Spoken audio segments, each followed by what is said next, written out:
ازيكم كل متابعين قصة فيلم. معانا النهاردة فيلم جديد، بس قبل ما نبدأ صلوا على النبي الأول وجهزوا شوب القهوة التمام ويلا بينا.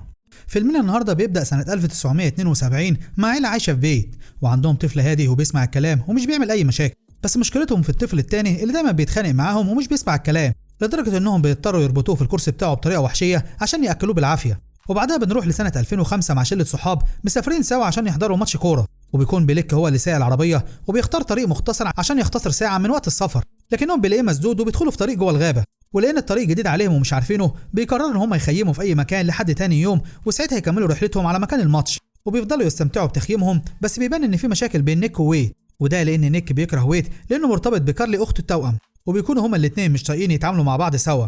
وفجأة بيشموا ريحة وحشة وقوية جدا جاية من ناحية الغابة وما بيفهموش ايه مصدرها، لحد ما بيلاقوا عربية قربت منهم وبيكون السواق مشغل نورها في عينيهم، وبيطلبوا من السواق انه يطفي النور ويمشي من المكان لان مفيش حاجة يتفرج عليها عندهم. وبيرفض السواق انه يتحرك من مكانه لحد ما نيك بيقوم من مكانه وبيرمي على كشاف العربية ازازة وبيكسره، وبيلاقي ان السواق رجع بعربيته ومشي، وبيفتكر نيك ان هو خاف منه وانه كده عمل الصح. فبيدخلوا كلهم يناموا، وبيظهر ان في حد سرق كاميرا اللي معاهم وبيصور كارلي بيها، لحد ما بتحس ان في حركه في المكان وبتخرج عشان تتاكد ان مفيش حد غريب قريب منهم، وبيرجعوا يناموا تاني. وبيصحى بليك من النوم وبيصحي باقي اصحابه عشان يلحقوا الماتش، وبيلاقي دالتون ان الكاميرا بتاعته اختفت، وبيجهزوا كلهم عشان يتحركوا، بس عربيه ويت ما بترضاش انها تشتغل، وبتكون كارلي مع صاحبتها بيج في الغابه وبيشموا ريحه قويه تاني. فبتقرر كارلي انها تعرف مصدر الريحه دي، وبتفضل ماشيه في الغابه لحد ما بتقع في مقبره حيوانات جماعيه وما بتقدرش انها تطلع منها، وبتاخد بالها من ايد بشريه قدامها، فبتفضل تصرخ لحد ما كل الشباب بيجروا عليها وبيشدوها من المقبره، وبيخرجها نيك اخوها منها، وبيلاقوا ان في كميه كبيره من الحيوانات الميته قدامهم، لحد ما بتيجي عربيه نقل قدامهم وبيتاكدوا انها مش نفس العربيه اللي كسروا كشافها لان كشافها سليم، وبينزل واحد منها وبيكون معاه غزال ميت بسبب حادثه في الطريق، وبيرميه في المقبره اللي قدامه. وبتساله كارل لو هي شايفه الايد البشريه اللي قدامه، فبيتحرك ناحيتها وبيخلعها من مكانها وبتطلع ايد انسان مانيكان مش اكتر. وبيساله ويت لو في مكان يشتروا منه قطع غيار عشان يشغلوا العربيه بتاعته، فبيقول له الراجل ان اقرب محل على بعد 15 ميل وممكن ياخده في طريق يوديه. فبيقول لهم ويت انهم هيتحركوا على الماتش ويحضروه ويبقوا يرجعوا له تاني لما يشغل العربيه بتاعته، وبتروح معاه كارلي عشان ما تسيبوش لوحده، وبيتحرك الباقي على مكان الماتش، وبيفضل كارلي وويت سوا لحد ما بيوصلوا المدينه اللي هيشتروا منها اللي هم عايزينه، لكن ما بيلاقوش اي حد موجود في المدينه. وبيجي لهم مكالمه من بيج وبتقول لكارلي ان هم راجعين في الطريق لان الطريق زحمه ومش بيلحقوا الماتش خلاص. وبياخد ويت باله من ست عجوزه في شقه جنبهم بتبص عليهم، وبعدها بتقفل الستاره تاني، وبيلاقوا مبنى مكتوب عليه متحف الشمع وجنبه كنيسه، فبيدخلوا الكنيسه عشان يطلبوا مساعده اي حد فيها، وبيلاقوا ان في جنازه جوه الكنيسه، وبيفضلوا واقفين بره لحد ما واحد بيخرج لهم وبيسالهم انتوا عاوزين ايه. فبيقول له ويت انهم محتاجين قطع غيار العربيه بتاعته عشان يشغلها، فبيقول لهم الشخص ان اسمه بو وانه هيدفن الميت ويرجع لهم بعد نص ساعه عند البنزينه، وبيختاروا ان هم يقضوا الوقت اللي فاضل في متحف الشمع اللي جنبهم، وبيلاقوا ان المبنى نفسه من الشمع حتى الحيطان، وبالرغم من ان الباب مكتوب عليه مغلق الا ان ويت بيدخل المتحف وبيتفرج على التماثيل اللي جوه. وبتقرا كارل عن واحده اسمها ترودي وهي بتفتح متحف الشمع بتاعها، وده ليه شعبيه واسعه جدا بسبب روعه التماثيل اللي فيه، وبيكون في خبر ان ترودي مستنيه مولودها الجديد. وبيكملوا فرجه على باقي المتحف، وبتاخد كارل بالها ان كل التماثيل الموجوده في المتحف ممضي عليها من حد اسمه فينسنت، وان هو الفنان اللي عمل كل التماثيل اللي في المتحف. وبيوصلوا لاوضه السفره وبيلاقوا ان في كرسيين اطفال ومنهم واحد مكتوب عليه فينسنت، وبيفهموا ان فينسنت هو المولود اللي كانت السيده ترودي مستنياه. وبتبص كارل على المرايه وبتشوف ان في حد بيراقبها، واول ما بتلف بتبص له بيختفي من قدامها، وبتبلغ ويت ان في حد بيراقبهم وبتخليه يلف حوالين المتحف. وبيخرج ويت لكنه مش بيلاقي حد، لحد ما بتلاقي في تمثال وشه بايظ وراها، فبتخاف من شكله، وبتكون السبب في ان التمثال يقع على الارض وبيتكسر. وبتجري بره المتحف وبتطلب من ويت ان هم يتحركوا على البنزينه لانها بدات تخاف من المتحف ده. وبيروح على البنزينه ويكون بو لسه ما وصلهمش، فبيدخلوا جوه المحل بتاعه وبيدوروا على قطع الغيار اللي عاوزينها لحد ما ابوه بيظهر وراهم وبيسالهم لو كانوا ناويين يسرقوها.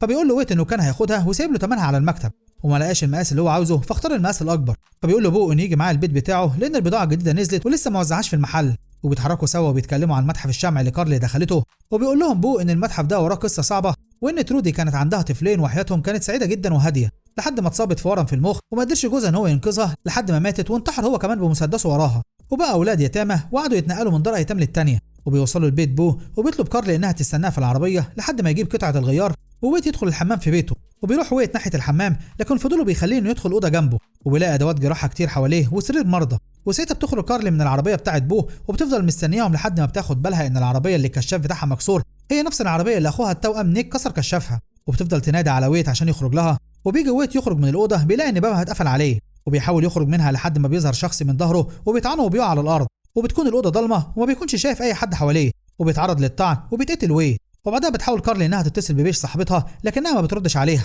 وبتلاقي ان ابوه طلع لها من تاني وبتساله عن ويت، فبيقول لها انه اكيد لسه جوه الحمام. لكنها ما بتصدقوش وبتدخل جوه العربيه وبتستخبى وبتقفل على نفسها. فبيطلب منها ابوه انها تفتح له العربيه والا هيتصل بالشرطه، لكنها بترفض وبتقول له انها تستنى وهي ترجع لها الاول. بس ابوه بيكسر ازاز العربيه وبيهجم عليها، فبتقدر انها تشغل العربيه وتدوس على البنزين عشان العربيه تتحرك، بس العربيه بتتعلق في مكان عالي وما بترضاش تتحرك. فبتنزل منها وبتجري في شارع المدينه عشان تهرب من بوه. وبيظهر ان ويت لسه عايش، وحد بينقله المتحف الشمع عن طريق ممرات في الارض وبيحوله لتمثال شمع وهو حي. وبيكون الشخص اللي بيعمل كده هو فينسنت اخو بوه واولاد ترودي. وبتكون كارلي بتجري في المدينه وبتدور على اي حد يساعدها وبتروح ناحيه الكنيسه، لكنها بتلاقي كل اللي فيها لسه قاعدين مكانهم، ولما بتقرب منهم بتلاقيهم عباره عن تماثيل شمع ومش حقيقيين، وان المدينه كلها فاضيه وما فيهاش حد.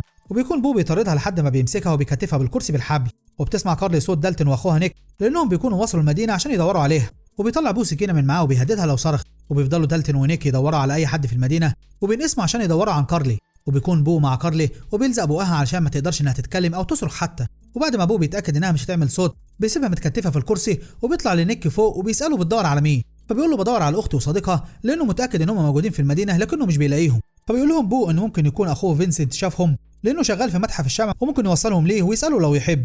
وساعتها بتقدر كارلي انها تفتح بقها وبتصرخ عشان نيك يسمعها. واول ما بتصرخ بيحاول بوه انه يقتل نيك لكنه بيتفادى ضربته وبيضربه وبيجري على محله وبيقفل على نفسه جوه عشان ينزل ينقذ اخته. وبيكون دالتون وصل متحف الشمع عشان يدور فيه على ويت وكارلي زي ما اتفق هو مع نيك، وبيفضل يدور جوه عليهم لحد ما بيلاقي ويت قاعد قدامه وما بيتحركش.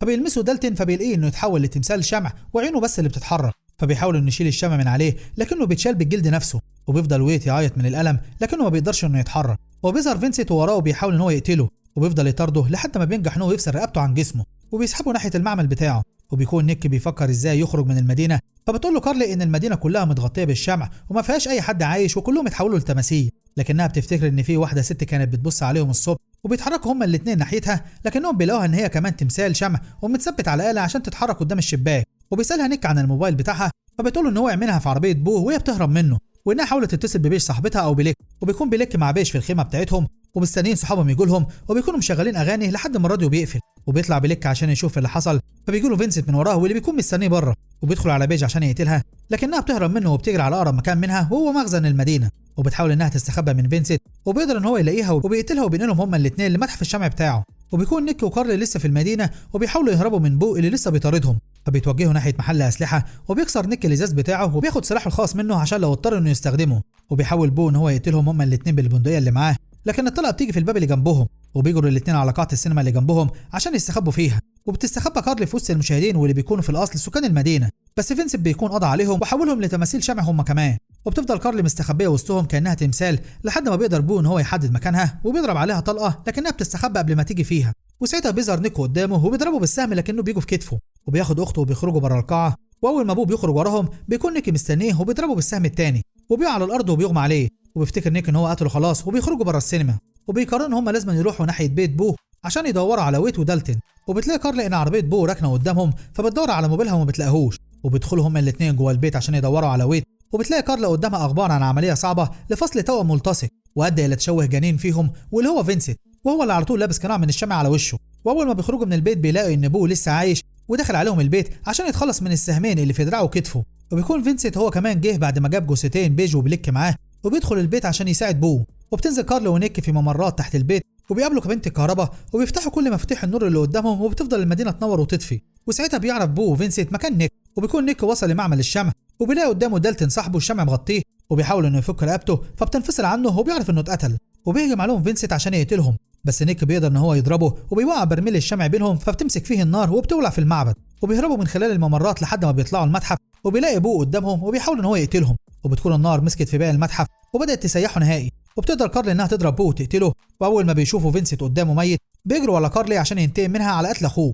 وبيكون نيك مصاب في رجله ومش قادر ينقذ اخته، وبيبان ان النار سيحت الارضيه اللي بو عليها وخدته وسط الشمع. وبيجري نيك ورا اخته عشان ينقذها قبل ما فينسنت يقتلها، وبينجح انه يجذب انتباه فينسنت ناحيته وبيحاول يقتله. فبتيجي كارلي وبتطعنه وبتقتله عشان يبعد عن اخوها، وبتزيد النار لدرجه ان الارضيه بتتدمر وبيقع فينسنت على اخوه بو. وبيخرج نيك وكارلي في اخر لحظه من المبنى قبل ما ينهار كله، وبتيجي الشرطه والاسعاف على المدينه وبيكتشفوا كل جرائم القتل اللي حصلت. وبيسالهم نيك ازاي ما يعرفوش اي حاجه عن المدينه دي، فبيقول الشرطه ان المدينه بعيده ومفيش مركز شرطي فيها، فكانت بالنسبه لهم مدينه مهجوره ولولا الدخان ما كانوش عرفوا يوصلوا لهم. وبكده كارلي ونيك هم الوحيدين اللي خرجوا من المدينه احياء بدون ما يتحولوا لتماثيل في متحف الشمع.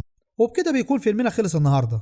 ومش هوصيك بقى، لو اول مره تشوف افلامنا ما تنسوش تشتركوا في القناة وتفعلوا التنبيهات عشان يوصل لكم كل جديد، وما تنسوش تشتركوا في صفحة قصة فيلم على الفيسبوك عشان تتابعونا أول بأول. هسيب لكم اللينك بتاعها في الوصف تحت. سلام.